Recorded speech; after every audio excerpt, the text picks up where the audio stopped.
Tai ką, zdaro, pasani, sveiki visi, sveiki atvykę į dar vieną Babulos epizodą.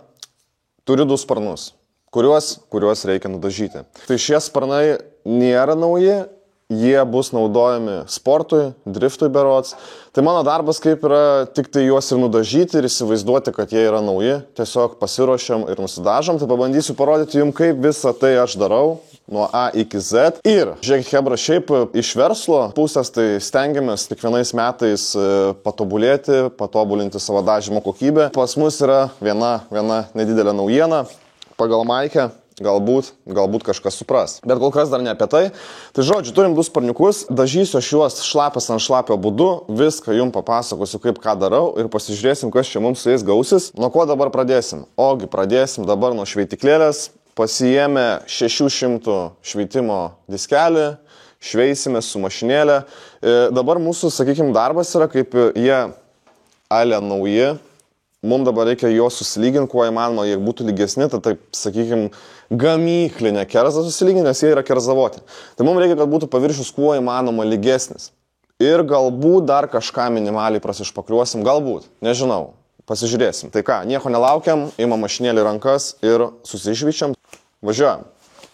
Nu va, kaip ir susišvyčiau aš šitus sparniukus, tai dabar žodžiu. Reikia kažkiek tai prasišpakliuoti, ypač kampuose, kai būna tik audinio detalės, būna labai jos dažniausiai labai blogos būklės, nieks nesueina, daug visokių akių, tai jas reikia prasišpakliuoti. Aišku, kaip ir neprivalau viso to daryti, bet man tai užtruks 15 gal minučių prasišpakliuoti ir galutinis vaizdas bus daug geresnis.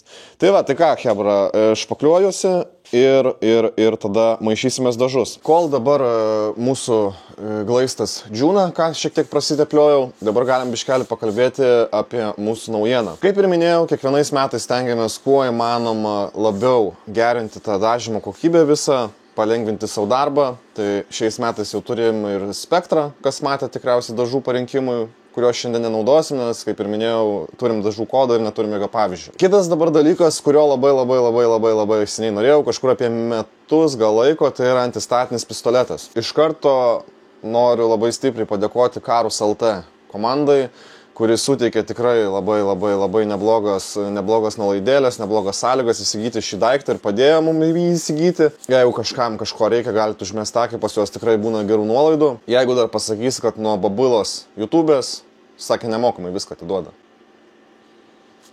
Gal nemokamai, bet nuolaidą tai tikrai jums pritaikys. Dabar, kasgi čia pas mane per antistatinis pistoletas? Tai yra Ion Star firmos antistatinis ginklas. Dabar kodėl norėjau būtent šio? Kai moki tokius pinigus už šitą mažą iškrypėlį, faktas, kad tu renkiesi, kad būtų kuo daugiau tu, kaip sakant, pribombasų. Pradėkim tikriausiai galbūt nuo funkcijų, kuo jisai išsiskiria nuo kitų paprastesnių. Aišku, jie kažkiek ir pigesni, bet kuo jisai išsiskiria.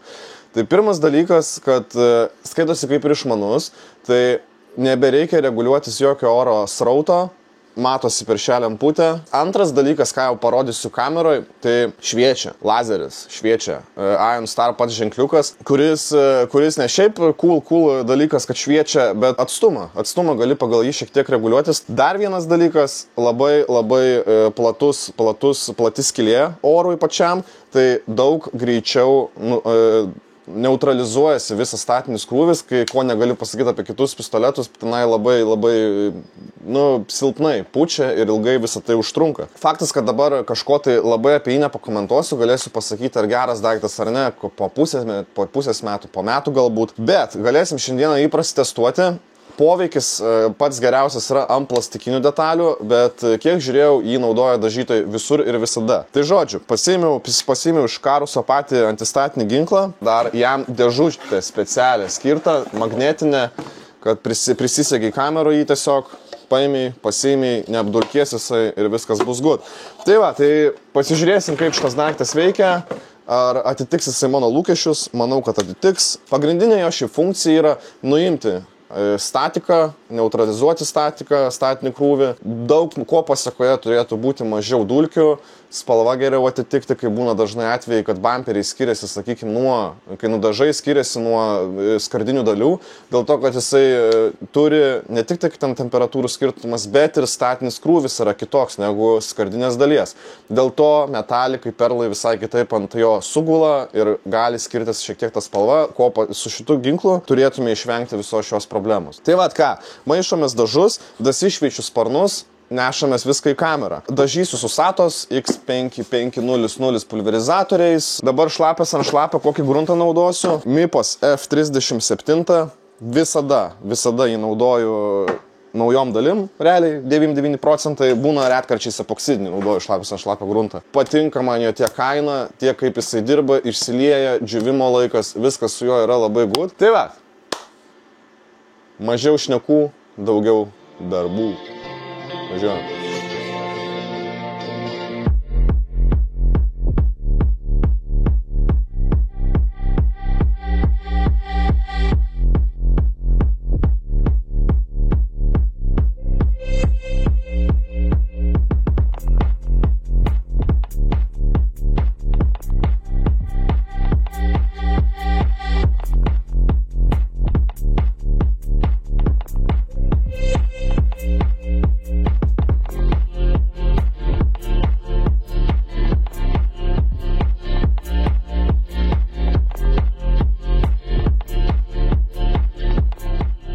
Nu ką, chebrytė, viskas. Sparnai beveik paruošti yra dažymui. Dabar viską gerai įsipučiau, stovą, sparnus, nusiriebulinau ir vėl nusipučiau su antistatinė servetėlė. Dabar liko paskutinis etapas – antistatinis pistoletas.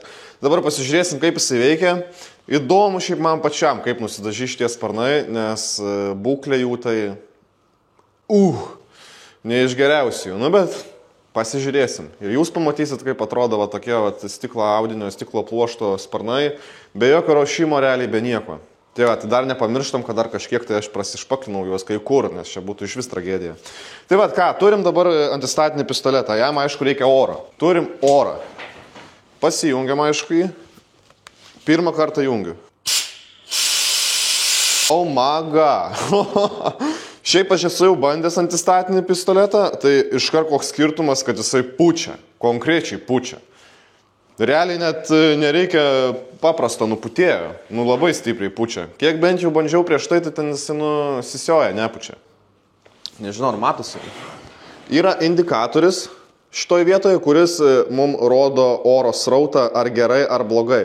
Kai yra per mažas srautas, žalia lemputė mirksi. Kai yra per didelis srautas, jeigu čia toks yra, nes dabar kameroje, pabandom maksą. Irgi mirksi, kai per didelis. O kai geras, dega žalia lemputė ir mums automatiškai šviečia Ion Star logotipas. Tai turi su nuleistuku, kaip sakant, atidirbti, koks tas turi būti oras, nereikia nieko reguliuoti, su juo gali tą orą reguliuotis. Ką, dabar nusipučiam detalės, tai kaip ir minėjau, bent jau kiek esu žiūrėjęs ir kiek domėjausi, tai tas logotipas turi būti aiškiai skaitomas. Tai toks yra atstumas maždaug.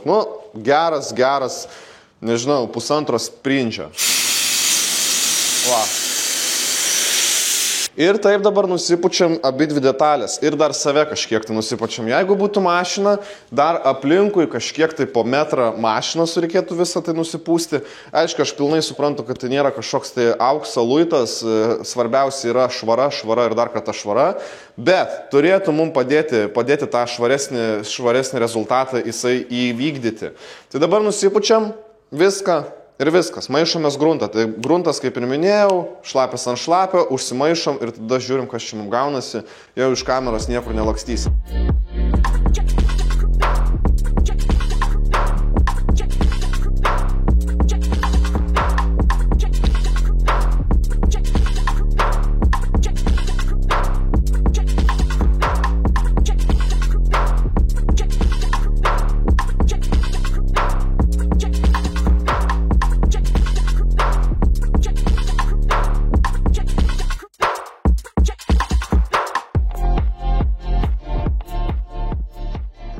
Nu ką, hebrytė, prasipučiau aš šlapis ant šlapio, tai šiaip pučiu vieną sluoksnį, bet kadangi šitie sparnai yra visiškas šrotas, tai prapučiu pusantro. Pirmą tokį dulksną ir iš karto antrą, tai gaunasi pusantro sluoksnio. Įdomu, kas čia gausis, nes bent jau dabar kaip žiūriu, tai ne kažką. Tai va, žodžiu, žiūrėsim, kas čia gausis. Tai dabar šlapis ant šlapio, praėjau 15 minučių kažkur, nelimpa, pučiam dažą. Ir lakuosim, ir žiūrėsim.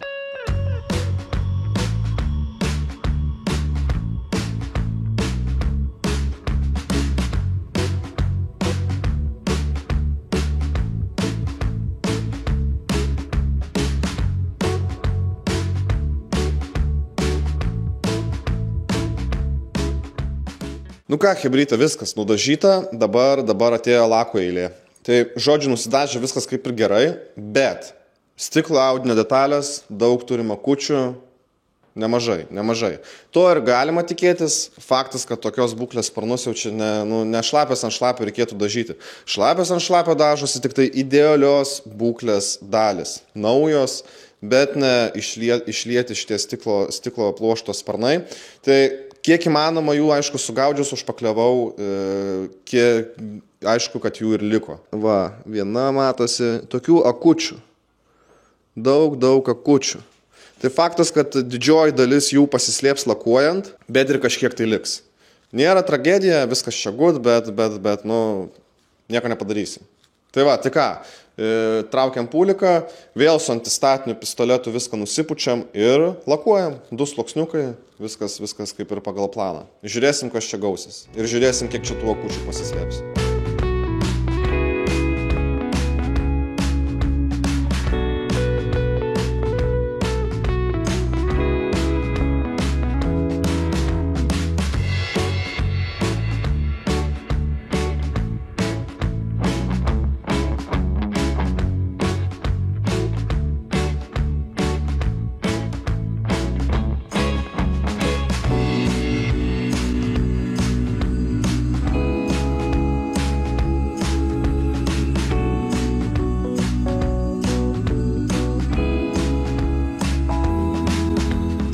Viskas, baigtas mūsų dažymas. Tai žodžiu, nežinau, ar čia sutapimas, bet per abudu sparnus neturim nei vienos dulkės.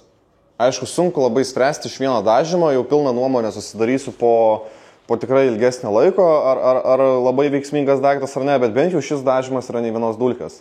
Gaila, kad šrotiniai sparnai ir akučių yra nemažai. Tai toks 50-50 dažymas. Manau, tikrai bus klientas patenkintas, kas čia gavosi jam, papigiai, sakykime, nudažyti šitus sparniukus. Tai va, ką, hebrytė, jeigu domina dažymo darbai, visada žinot, kur kreiptis, Mozaika Auto Body Shop, Facebook'e, parašykit, susitarsim, o mes ką, važiuojam ilsėti, savaitgaliauti ir didelis ačiū Karus LT už bent jau šiuo dažymu, manau, kad gerą daiktą. Tai va, bye bye.